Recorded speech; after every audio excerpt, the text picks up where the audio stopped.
Save dan download video ini karena di akhir video aku mau ngasih sound effect yang mungkin bisa berguna di konten kamu.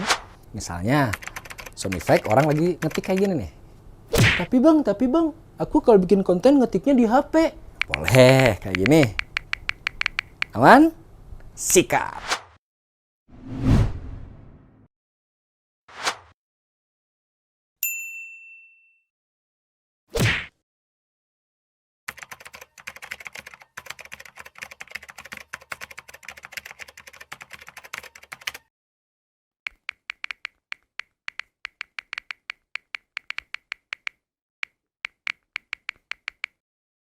Nah, sound effect tadi bisa kamu tempelin di konten-konten kamu biar konten kamu bisa lebih hidup.